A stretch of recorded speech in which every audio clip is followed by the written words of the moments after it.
4.5 months on from our last visit, we're back in Portugal, but this time 280 kilometres south of Lisbon and just 15 kilometres north of the sandy beaches of tourist hotspot Portimao. For the second year in a row, the Motor FIM Superbike World Championship completes its European leg in the Algarve before we head overseas for the sprint finish to our season. The Pirelli Portuguese round first appeared on the calendar in 1988 and 1993, but it wasn't until 2008 that it found its spiritual home as the first World Championship event staged at the Algarve International Circuit. Considered a modern classic, its popular mix of spectacular drops and high speeds have seen it affectionately dubbed the roller coaster. 4.6 kilometres in length, it comprises 15 corners, but the first is the most famous. Braking point out of sight because of a 12% slope, then over 275 metres of braking. The riders slow from over 310 to around 110 kilometres per hour. It's another blind corner, again downhill into turn 5. The Toprak Razgatlioglu used to pass Jonathan Rea in race 1 here a year ago. Resurfaced in 2020, it now provides more consistent grip for overtaking. From there, the second sector builds in speed through the Craig Jones corner, then rises almost 12 metres for the braking point into a double right-hander, but the standard racing line leaves the door wide open for a pass. Jonathan Rea has mastered that mountain over the last 14 years, and he is the race lap record holder.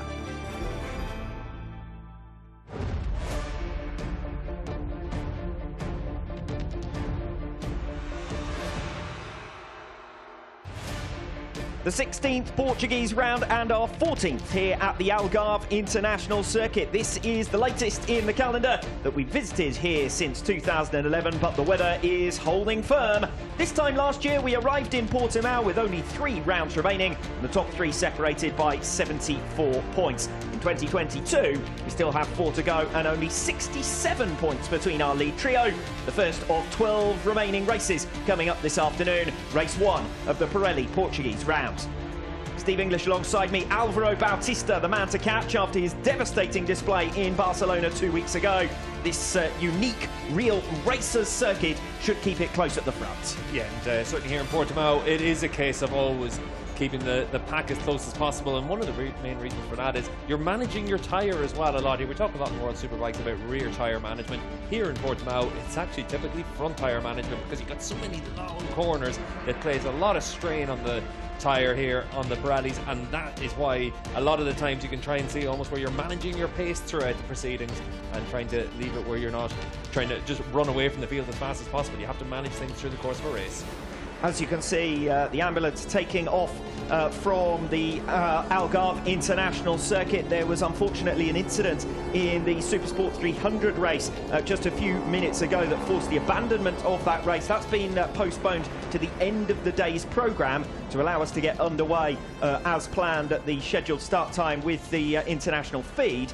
But it does mean that we are going to require a delay here for the helicopter to return to the circuit. So the latest information that we have is that pit lane will open at around about 10 past the hour, so that's 10 past 2 local time, and therefore a bit of a delay before we can get underway, but at least we have an approximate time for a scheduled start. Yeah, pit lane's going to open at 2:10, so we'll wait and find out when we'll actually have the race start, whether that means we'll go to, say, quick restart procedure or just straight to the grid. But it's going to be a bit of time until we're underway for the Superbike class, but still quite a bit to talk about after the Superpole session, because this was a session where we were able to see Jonathan Rea and Kawasaki reassert themselves to a big degree, but also quite a bit in the aftermath with yellow flags from Coach Lizane crash and an action-packed end to the session. Yes, summary of that session. Jonathan Rea will line up on the front row of the grid alongside Toprak Razgatlioglu, so Rea's 40th career pole position, and he has done it once again and been consistent in that regard this season so far. Toprak Razgatlioglu back on the front row of the grid only once this season. He's failed to make it inside the top three, and that top three completed for a fourth time this season. Alex Lowe's up onto the front row of a Superbike grid. But the action and the stories were behind those three men. They had got clear of it all before the yellow flags were shown in the opening sector for Kota Nazane, and Alvaro Bautista was among the riders who saw his lap time initially cancelled in the latter stages of that session. Those times, according to official documentation, have been reassigned, and as far as we can tell from the revised grid that we've been given, that reinstates all of those riders who initially lost those times, which puts Bautista back up onto the second row of the grid in P4. Axel Bassani recovers P6, and those are the two biggest winners from that change to the starting grids. Very curious to know what Jonathan Ray and Toprak Razgatlioglu have to say about the times being reinstated. As it is, Alvaro Bautista is going to start from the second row of the grid instead of the third row of the grid, and that's going to put him in a position to attack right from the outset. Would have been really interesting to see what would have happened if Bautista had to come through from ninth on the grid. Rinaldi was further down the field, Bassani was down there as well. Gerloff was the rider that was the big benefactor of it all. He moved up from the fourth row of the grid to the third row of the grid, and now he has all of his work to do from the fourth row, but it's an action-packed fourth row of the grid. You've got Lecco, Gerloff, Philip Earth was actually looked quite strong this week as well. He's up there 12th on the grid, so that's certainly still going to be a row to keep an eye on. Well, let's go through our favourites as always. Standard build-up to proceedings here this afternoon in Portimao. We've just seen Jonathan Ray, our pole sitter, and the 6 times world champion. Of course, he's third in the championship in 2022. Lost another 20 points to Alvaro Bautista a fortnight ago. A couple of second places at the Catalunya round, and that was actually his best scoring weekend since Donington Park. That really goes to show what a difficult recent run he's had. Yeah, it has, and from Estoril onwards, similar to last year, as the track temperature and the ambient temperatures came up in the summer in Europe, the Kawasaki started to struggle more and more, and Ray went on a bad run of form last year. It's been a worse run of form this year, and it just goes to show the struggle that he's facing with the Kawasaki, and also the struggle that Kawasaki are facing in general, because they've been overtaken. This used to be the bike and the package and the rider to beat, and it's not anymore. Ray, a track specialist here in Portimao, made his Superbike debut here in 2008. He's been an ever-present at this venue since, and this will be his 30th start here. So 29 races to date, and from those 21 podiums, 13 of them wins. His success at this venue pretty much unparalleled. Yeah, it really is, and such a successful rider here in the past, and you can see down into the Ducati pit box, Alvaro Bautista, second row of the grid there, talking to his electronics engineer Fausto, and then in the centre of the shot, that's Julio Nava, his crew chief, and they're just knowing that they've got a little bit more time now to get everything ready for the start of this afternoon's race. Alvaro Bautista, of course, the current championship leader, 59 points ahead of his nearest rival, and has won 3 races more than his nearest rival in 2022, because it was a hat-trick last time out at the Catalunya round just a fortnight ago. Remember, Bautista managed 3 such trebles at the start of 2019, and you would suggest that his form last time out very much reminiscent of that spell. He managed to lead every lap of the weekend in Barcelona. Yeah, very impressive all the way through Barcelona, and the kind of ride that we've been waiting for to a great extent from Alvaro Bautista through the course of this season. The return to Ducati has been so strong, and now it's back to what we saw from him in 2019 whenever he was able to win the string of triples at the start of the season in 19. Visit to Portimao was Alvaro Bautista's worst round in 2021. He only managed 5 points, suffered crashes in both of the feature-length races. That, of course, was on Honda machinery. He actually won his last race with Ducati here in 2019. Bautista then will take some catching as we now see Toprak Razgatlioglu. The Bautista, when we caught up with him a moment ago, was already suited and booted. Toprak looking far more relaxed as he's deep in conversation down in pit lane. Yeah, Brad Ray there, the champion-elect in the British Superbike Championship. He's only a handful of points off wrapping up his first BSB title, and he wants to be here next year, and himself and his manager Shane Byrne here, just trying to figure out where they're going to be able to land for next year. You can see Toprak landing the jump across the rise in yesterday's free practice sessions. Yes, a leap of approximately 21 metres, according to the data that Toprak managed to ensure that he gets all of the attention at the end of Friday, and something of a viral sensation, that video as well. But for Razgatlioglu, serious business to be done this afternoon. He is, of course, second in the championship to Alvaro Bautista. Lost 29 points to Bautista, though, in Barcelona, and only one podium. The first weekend for him without a win since Estoril. As I say, just one podium from those 3 races, and his lowest score for a weekend since Assen. So pretty bad time for Toprak Razgatlioglu to have such a blot on his copybook. But Razgatlioglu has been on form this weekend so far, set some good long run pace over the course of free practice yesterday, and evenly matched, weren't they, Razgatlioglu, Ray and Bautista on Friday here in Portimao. Yeah, the long run pace was quite close, but the pace we saw from Razgatlioglu in this morning's session, free practice 3, was very impressive, and a little bit ominous for a lot of riders out there. But certainly for all of those guys, they're going to expect that over the course of a 20-lap race, it's going to be the usual scrap at the front. Ika Lecuona has been pushed back to 10th position on the grid, and that's further to the session, of course, where all the positions that we handed out initially, we took them away after the checkered flag fell, and they've all been given back again. So this reminds us of where we were. Lecuona then will be starting from the 4th row of the grid. Not quite so impressive as the effort that could have been when those initial changes were made to the pecking order. But Lecuona, pole sitter last time out, certainly proved that there's some pace there waiting to be unlocked for Honda. Yeah, and the good thing with it is he's not a million miles off as well, 3/4 tenths of a second, and they make that big step up to be battling with Bautista, Locatelli, and that's good progress being made by Honda, because this is a track, like you said, for Bautista last year was his worst track of the year, so this is a place to make a good step forward. And Eurosport just making their discussions, our colleagues down in pit lane ahead of this race to come. Of course, delayed start, if you are just joining us, delayed start as a result of the incident last time out for the Supersport 300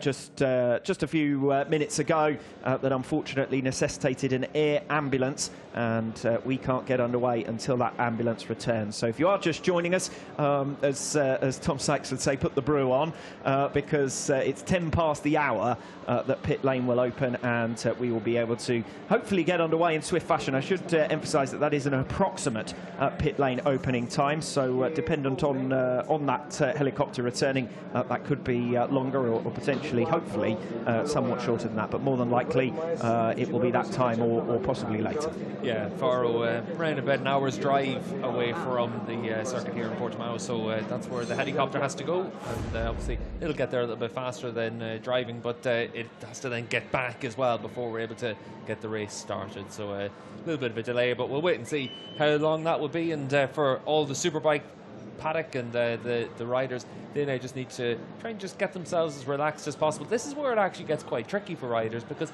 a lot of them have eaten and hydrated towards a 2 p.m. start, and now suddenly that puts things a little bit on the back burner and changes the rhythm. And if there's one thing about most riders, they're absolute creatures of habit, and having an unknown thrown into the mix can actually be a little bit off-putting for quite a few of them. An hour's drive to Faro, is it, Steve? I didn't think that was the case for you on a Sunday night. I've got plenty of time before my flight on Sunday night. It'll be an hour's drive. Yeah, no comment. As we build up to the action then for race 1 here in Portimao. Unfortunately, this delayed start, but we're going to make our way through the field, and as we've said previously, no shortage of stories to cover. Scott Redding has qualified in P8, so he will be lining up on the 3rd row of the grid. Wasn't top BMW in that Superpole session earlier on today. It was Loris Baz, and Baz looked like for a moment he was going to get a place on the 2nd row of the grid, but Baz will be starting from row number 3. Spectacular circuit, of course, here in Portimao, and another opportunity lovely to see the way that the riders all crest over the hill on the drop down towards turns 9 and 10. Fast area of the circuit this, and we're currently watching pictures of Scott Redding screaming his way through. All sorts of different varieties of approach to making it over that hill. Joking aside, we obviously see Toprak flying over after a session, but we see a lot of movement coming over that hill during competitive lap times as well. Yeah, there's a lot going on for the riders as they crest that hill. You're trying to make sure that you're able to get as much weight over the front as possible to keep that front wheel down. You're trying to use the rear brake. You're trying to get the power down. You're trying to just make sure that you're in the right position when you crest that to then be in the right position to peel into the left-hander afterwards. So there's an awful lot going on for the riders. Xavi Vierge will be starting from 13th position on the grid for race 1 this afternoon, directly behind Iker Lecuona, who starts on the 4th row of the grid and in P10. So Vierge just a few tenths of a second short of Iker Lecuona, and the number 97, who had a good home round last time out. The Catalunya round, of course, very much a home round for him, home hero in inverted commas, and a much better round than what we've seen from him most recently. Donington Park onwards has generally been a struggle, both for Honda as a whole, but particularly for Xavi Vierge. Yeah, for Vierge, this has been it's been a tricky couple of results, but he's a rider coming in from the Moto2 class, and obviously that's a situation where you need to try and figure out what you're able to do going forward.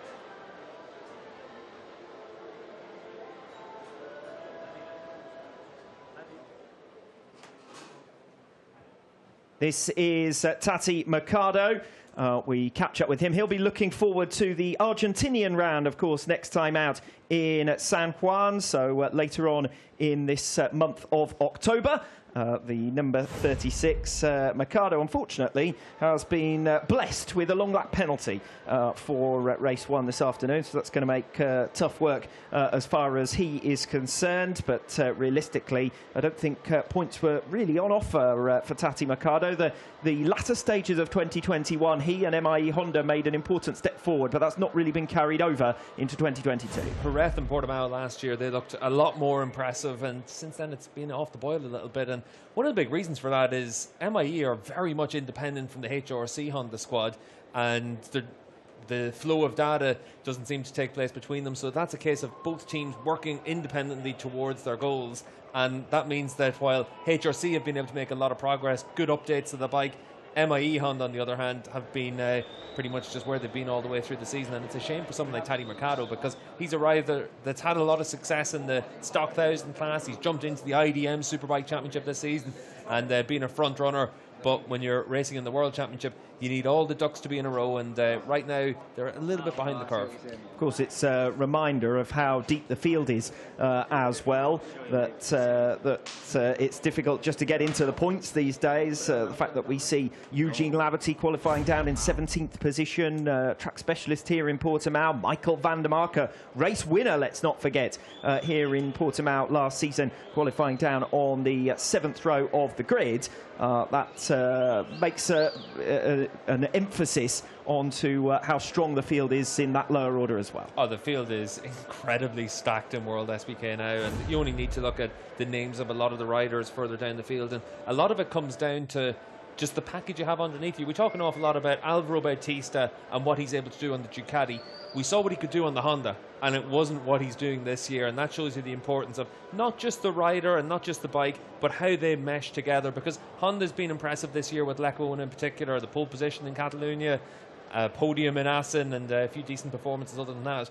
And it does go to show just that in WorldSBK, while the rider makes a big difference, there's a lot of things that go into having that complete performance out there. Yes, this circuit in particular, Steve, we've been talking about it, and I said in the build-up there, a real racer's circuit, one where riders always feel that they can make the difference as much as anything. It's also a circuit with quite a lot of variety. We often talk about the high-speed nature of turn 15, for example, the long start, finish straight, and the drop down the hill, all of those most iconic, dramatic areas of the track. But there are some slower bits as well, and depending on which sector you're you're in, one bike or another can be the most performing. Yeah, and that's the one thing that we've seen this weekend, is that sector by sector we've seen Ducati very strong in the final sector, Kawasaki strong in the middle sectors, Yamaha strong in sector 1, and that's what's great about Portimao. There's a bit of everything here, which means that you need a bike that does everything well to be competitive overall.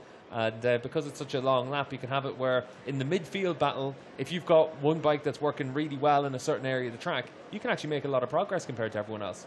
Happy Shireen, teammate, of course, to Tati Mercado. Warm welcome back to the paddock for him this weekend. Unfortunately, he was unable to compete last time out due to illness. But making his return, as I say, and again, rider who this time he's out-qualified his teammate, 21st on the grid, whereas Tati Mercado starts directly behind him in 24th position. To be perfectly honest, those two have been largely in a battle with one another during this campaign, but the last few rounds, Shireen started to at least get on terms with Mercado, if not to start to outperform him. He's out-qualified him in Most and Manicure. Obviously, as I said previously, missed the Catalonia round, but managed to pick up points for the first time, race 2 in Most as well, and has been able to beat Tati Mercado, his teammate. Yeah, and it's a decent scrap between the two of those riders at times through the course of this season, just not where they'd expect or want to be really fighting it out. Great to have Jake Gagne back in the Superbike World Championship paddock. The 29-year-old certainly coming back wiser than his last spell in the championship. He's had 4 seasons back in the US under his belt, and fought the experienced Danilo Petrucci for his second Moto America title this year.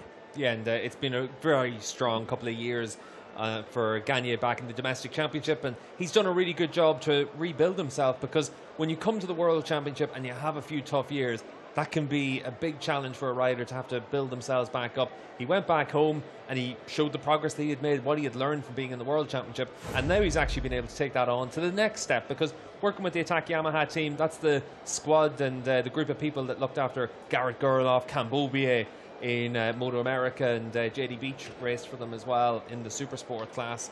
And all of those people have helped develop those riders, and that's always a big positive to help bring things forward for anyone. And certainly for Gagne, he seems like a very different rider now compared to who he was when he was here previously, even if he's still very much the same man.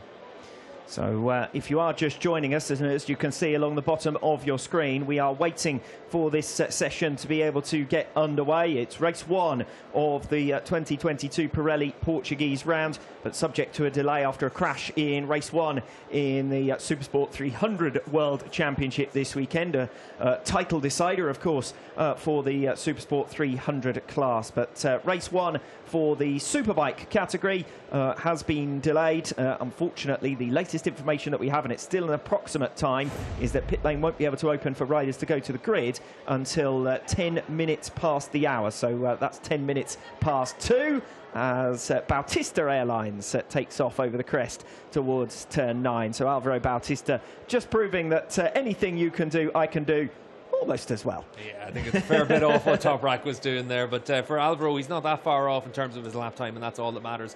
Toprak, obviously, at the end of each session in yesterday's running, was making sure he could hit that jump, and he takes a very different approach to do that. Everyone else just trying to do just the wheelie shot across the crest of the hill there. But for Alvaro Bautista, it's actually been pretty good so far this weekend, because this is a track that very technical, a big challenge for him. Obviously, coming into this weekend, this is where the pressure's on him to make sure that he's able to keep that momentum going. We know that Argentina and Australia in particular are going to be very strong for Ducati and Bautista. Here in Portimao, you do think that Kawasaki and Yamaha are going to be able to get to the front, and then Indonesia is a little bit of a lottery as well. But for Alvaro Bautista, he's got one hand on the trophy, and he needs to just make sure he's able to get across the line. Yes, we see Alvaro Bautista just making his way through in another super slow motion shot, but Bautista, treble winner last time out in Barcelona, another hat-trick to his account. But the most impressive thing about his season in 2022 has really been the consistency. He hasn't had those errors. He hasn't made as many mistakes as he did in 2019. Off the top of my head, I can only really think back to race 1 at Donington Park that was a genuine rider error. Other than that, Bautista's been able to bank the points available to him. Yeah, Superpole crash in Aragon, I think, or a free practice crash in Aragon, and they're literally the only things I can remember as well. It's been a really good season by him, very complete. and exactly what you want to see from him. And I think from Alvaro, he knew the pressure he was under this year to make sure he could perform, and he's done a really good job up to this point. Kota Nazane, newly announced as heading to Moto2 for 2023, means a complete overhaul in terms of the GRT lineup for 2023. But what a lineup that's going to be.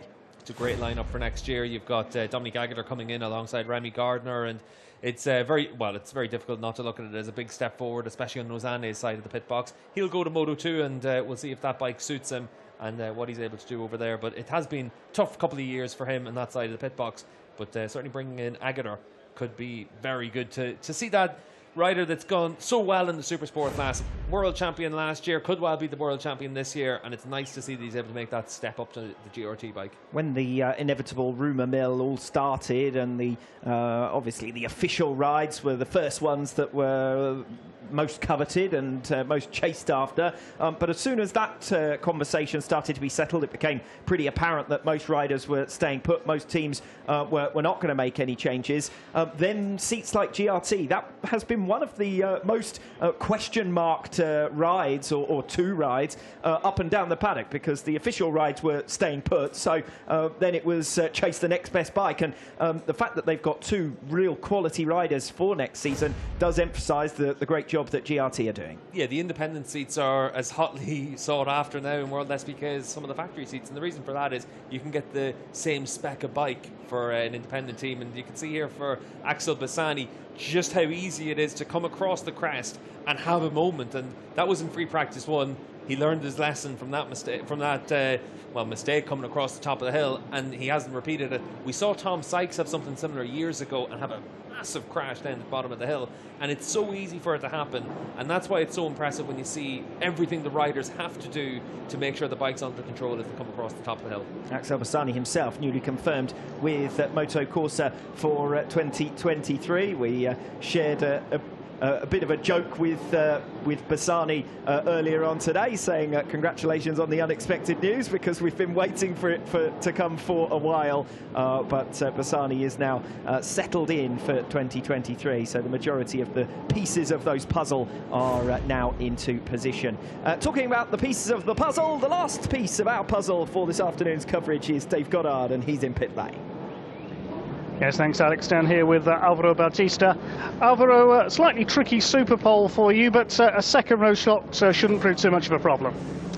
Yeah, exactly. No, after the Superpole, I was surprised because I had my lap cancelled due to the yellow flag in turn 1, but I didn't see no yellow flag, and I didn't see any rider crash. But yeah, theoretically it was a yellow flag, no? But the problem is that I didn't see, but also 8 riders behind me I didn't see as well. So at the end we went to the race direction to say that we didn't see the yellow flag, and in fact the point where the yellow flag was impossible to see.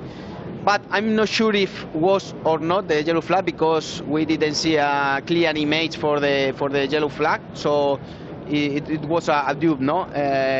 Race direction say that was them fault, because it's clear that nobody can see the yellow flag in the place they theoretically show the yellow flag. So at the end they revisit the lap times, and I can keep my real position. It was 4.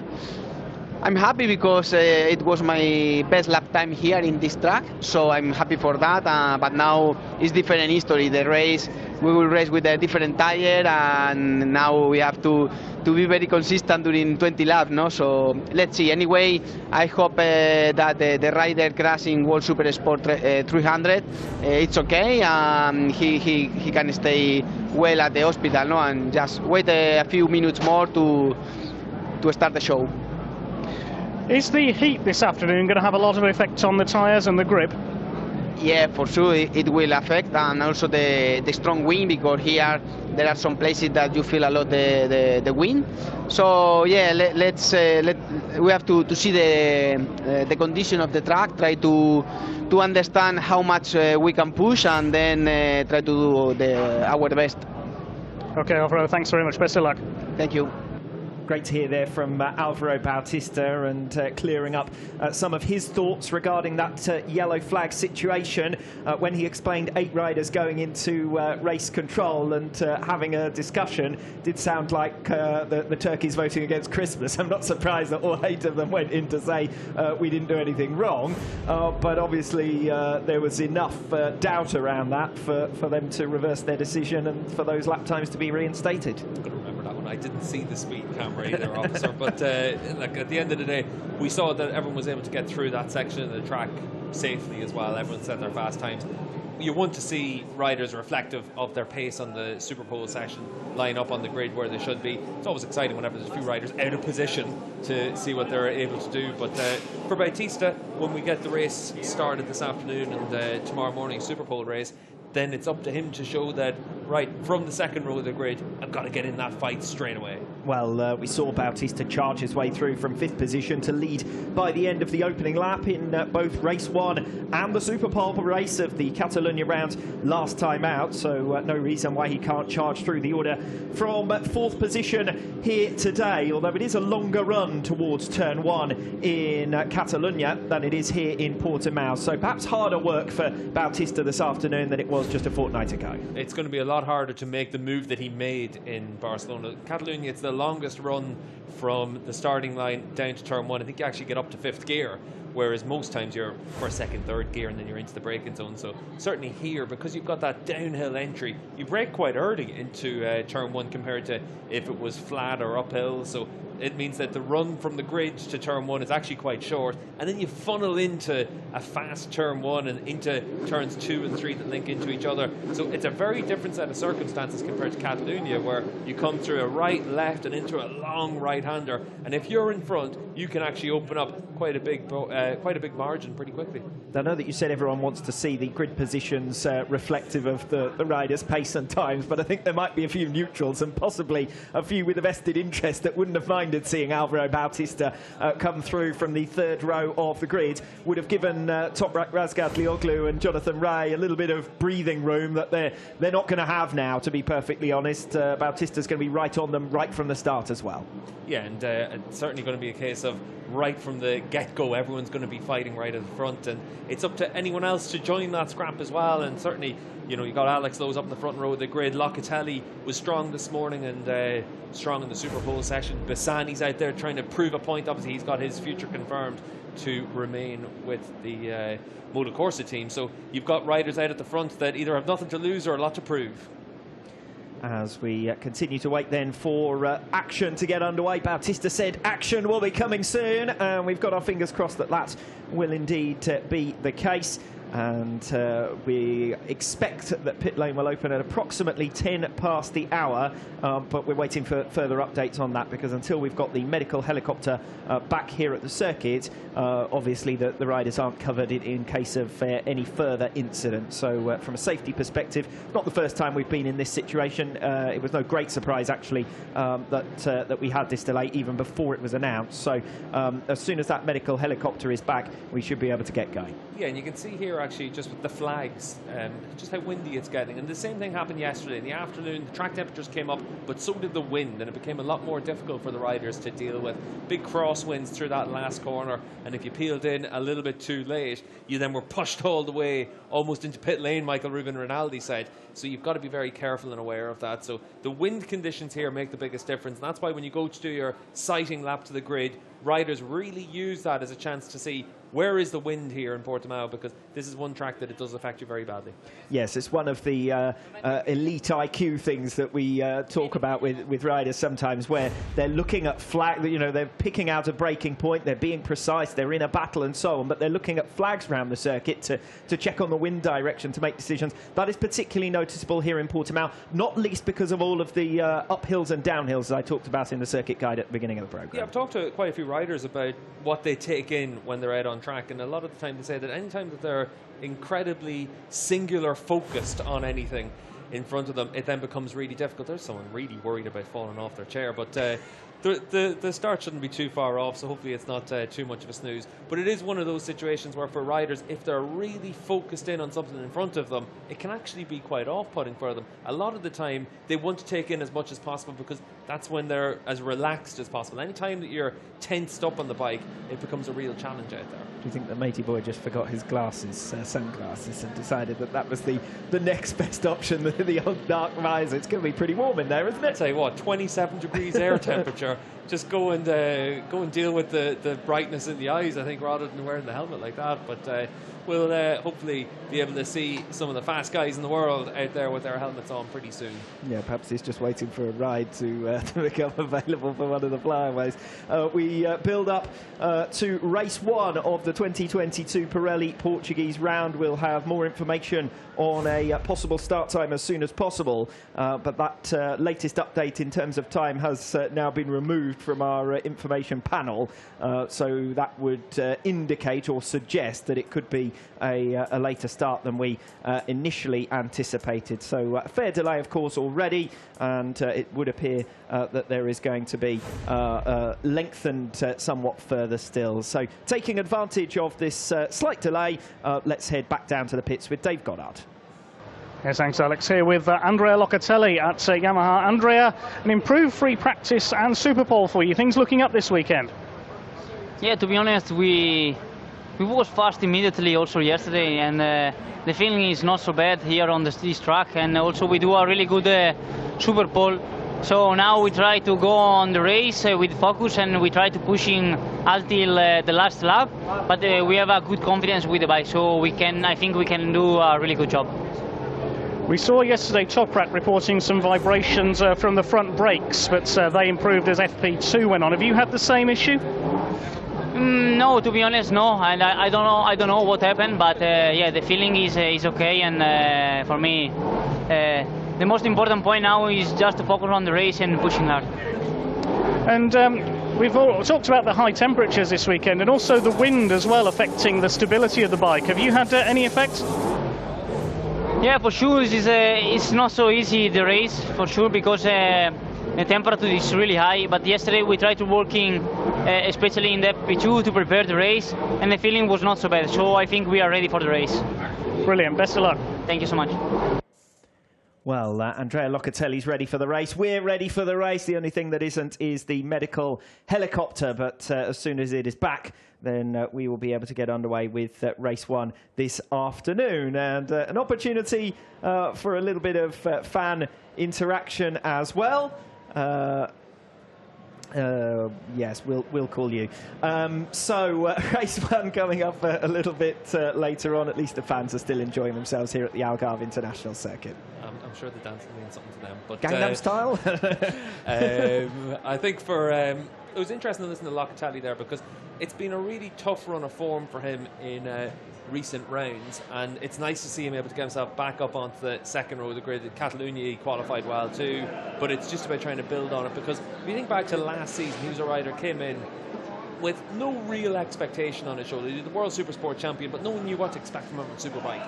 And this season it's been that tough second album, and it's nice to see him recover from that. Hopefully here in Portimao we're really able to get him to get back to the front. The biggest problem for him is the Superbike paddock has moved on quite a lot, and he was really strong and competitive last year. He showed what you can do when you jump onto a Yamaha Superbike. You can find that point pretty quickly. We saw it with Garrett Gerloff, did the same thing, Locatelli, and a few other riders. And I think that's why the Yamaha is still a very attractive package for a lot of riders to just jump onto in the Superbike paddock.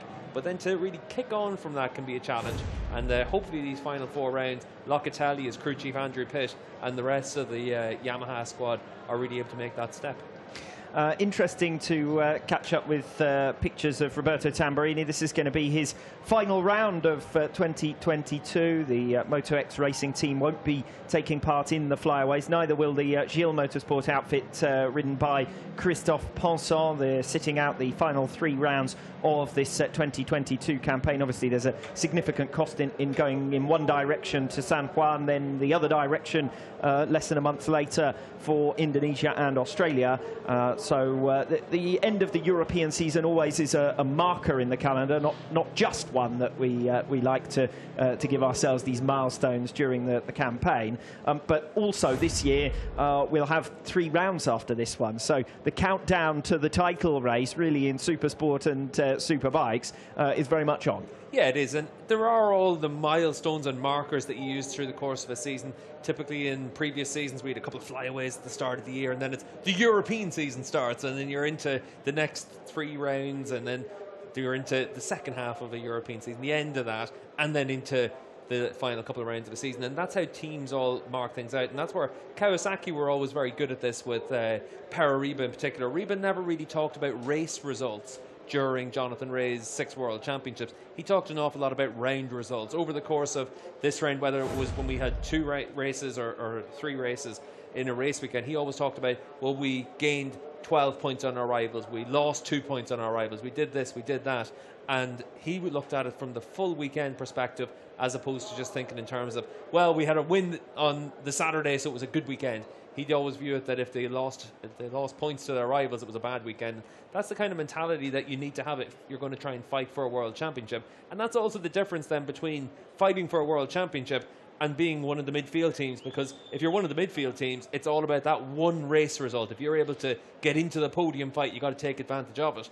And I think that's where the mentality of the different stages on the grid really come into it. And there are riders who have to go through that transition as well. And I'm thinking of Michael Ruben Rinaldi, for example, who's obviously come up through the ranks within the Ducati structure, then becomes an official factory rider for Ducati, and the expectations are that much higher. The odd podium, the race weekend in Aragon where you go and you blast everyone away and you take the race victories, that's no longer enough. It's now scores on the board and where you are in the championship. And Rinaldi's managed that quite well in 2022, up in 4th in the standings, and now well clear of Andrea Locatelli after Locatelli's recent drop in form. Yeah, top 5 in the standings last year as well. I think it's quite difficult to see how much of a better job he really could have done as the number 2 rider within Ducati. And I think for overall, Rinaldi's been good value for that seat, and it is that transition that riders go through. He started off with just the European rounds on the Aruba Junior team, then he moved to Barney, then Go 11, then the factory team, and it was a case of step by step making your progress.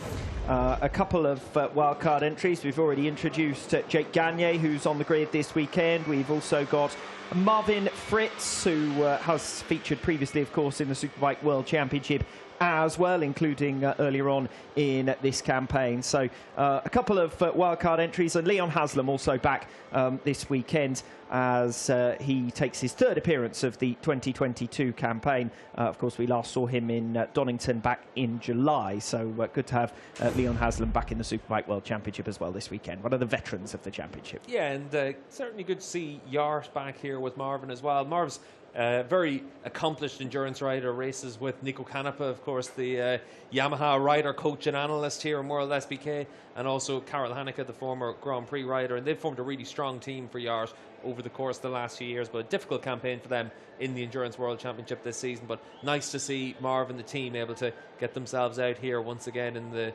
Superbike class. Quick note, if you are just rejoining us, you're probably just rejoining us because we told you that the hope was we would be getting started around about 2:10. The latest information now is of a further half an hour delay at least. So the pit lane now has been given an approximate opening time of 2:40. This all relates back to a crash in race 1 for Supersport 300, and we will have a new schedule as soon as possible, but that is subject now to a further delay, which again, I said it previously, it was likely to be 2:10 onwards. It is now onwards. It's been delayed by another half an hour as things stand. So more news and reaction as much as we can give you until we are either on air or off air. But that is a further delay now, so you can go, if you've had your brew, you can go and get some biscuits as well. Yeah, and if anyone can go get us a brew as well, probably go appreciate it. But certainly for Luca Bernardi, this is a big weekend for him as well. We've talked a bit about it during the free practice sessions, but now we actually get get a chance to see Luca, and the news recently that this will be his last round for the Barney squad in the Superbike class to be replaced by Xavi Fares, that then becomes one of the big stories about what happens next year for Barney.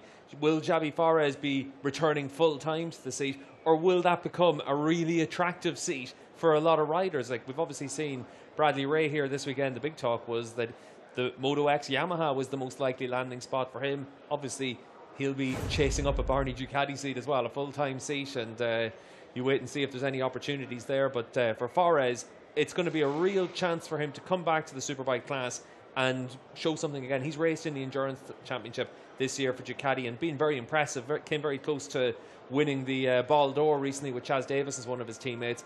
And then they get the opportunity to see what he's able to do for these final 3 rounds. It's a good audition for him.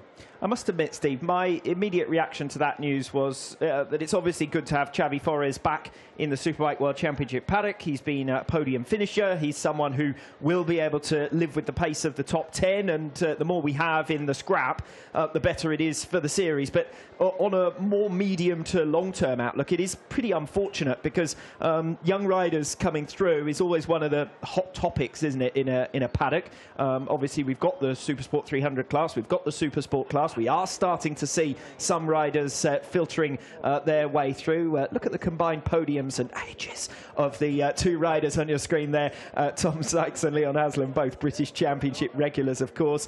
And Sykes, a recent winner in the British Championship, race winner in the British Championship, hoping and planning and plotting to be back on the grid for 2023, even if he has a great cover story about this just being a holiday. But just going back to Luca Bernardi first of all, it's a shame for a young rider who clearly showed enough that he was given the opportunity in the Superbike World Championship. I don't think he's done too bad a job, to be perfectly honest. When you look at some of the riders who've struggled on that Barney bike over the last couple of years, he's probably outperformed them. He's been scratching around close to the top 10 on occasions. He's been banking points. 32 of them he actually has to his name. An 11th place finish last time out, race 2 in Barcelona. He has been in the top 10 as well.